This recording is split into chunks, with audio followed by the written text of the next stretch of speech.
Tim penggerak PKK Aceh Barat melakukan gebrakan masker Aceh atau GEMA di seputaran kota Malabo, Senin 7 September 2020.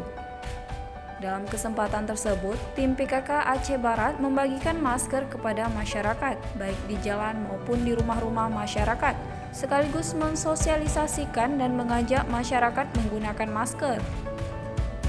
Ketua Tim Penggerak PKK Aceh Barat, Evi Juwinda mengatakan, kegiatan tersebut sebagai upaya dalam memutus mata rantai penyebaran virus corona.